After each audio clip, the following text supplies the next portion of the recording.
Simply impossible. Because ఇదంతా public speech అవుతుంది. రఘురామరాజు గారు ఎంత సదుద్దేశంతో వేశారో దురుద్దేశంతో వేశారో ఆయనకు తెలుసు, ఆ భగవంతుడికి తెలుసు. కానీ ఈ పొద్దు ఈ కారణాలు ఏవైతే ఇప్పుడు ఉటంకించినారో ఈ కారణాల వల్ల బెయిల్ రద్దు పెడితే కొన్ని వేల కేసుల్లో అలాంటి పిటిషన్లు ఎవరైనా ఆపోజిట్ వాళ్ళు అక్యూజ్డ్ పీడబ్ల్యూస్ విక్టిమ్స్ వేస్తే సుప్రీంకోర్టు, హైకోర్టులు, మ్యాజిస్ట్రేట్ కోర్టులు సమాధానం కూడా చెప్పలేదు. ఈ పొద్దు ఏ విక్టిమ్, ఎంతమంది విక్టిమ్స్ ఏడుస్తున్నారో, ఎంతమంది మర్చిపోయినారో, ఎంతమంది బండగట్టిపోయినారో ఈ దేశంలో ఈ క్రిమినల్ అడ్జుడికేషన్ ఆఫ్ జస్టిస్ లో అయితే నిలబెట్టి 1940 నుంచి ఈ రోజు వరకు ఎవరైతే ఏలుతున్నారో మనల్ని, వాళ్ళ ఇన్సెన్సిటివిటీకి ఒక రాతి మీద రాసిన రాతది.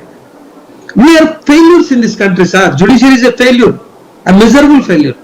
మనం ఈరోజు ఏమంటామంటే న్యూస్ పేపర్లలోను ప్రెస్ లోను ఆ కోర్టును we are trying to elevate it as if it is impossible. దాన్ని ఏదో ఒక అత్యంత అద్భుతమైన వ్యవహారంగా భారతదేశ రాజ్యాంగంలో ఇన్వాల్వ్ చేసినారంటే దీన్ని ఏమంటామంటే కలర్ఫుల్ ఎక్సర్సైజ్ ఆఫ్ అథారిటీ అంటాం. నటన, పూర్తిగా ఏమీ చేయలేక ఏదో ఉంది వ్యవస్థ అని అనిపించడానికి జరుగుతుంటది.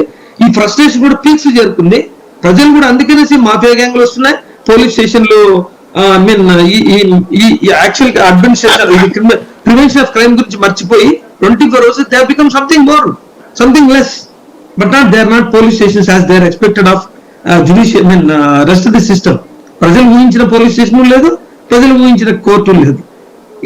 ఇది ఒక నటన అయిపోయిందండి. కాబట్టి జగన్ కేసులో రఘురామరాజు గారు చెప్పిన సిబిఐ వేసింటే there is meaning in it. ఒక third party who is no way corrected, who is no way influenced, నేను ఒక సిటిజన్, స్పిరిటెడ్ సిటిజన్ గా నేను కోర్టు ముందరకు పోయి ఎన్ని వాదనలు చెప్పినా ఆ కోర్టు అంటే సుప్రీం కోర్టు ఒక నిర్ణయం తీసుకునేటప్పుడు భారతదేశానికి అంతా అప్లై అయ్యేటప్పుడు ఏ రకమైన పాయింట్స్ పెట్టాలా, ఇలాంటివి ఇంకా ఫ్లడ్ గేట్ ఓపెన్ చేసినట్టే.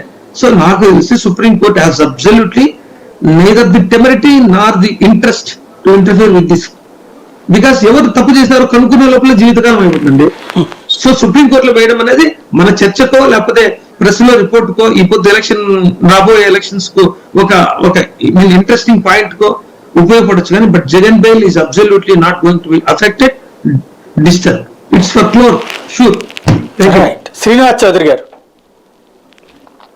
సాయి గారు ఏమంటారు? వాయిస్ ఓకే కదా?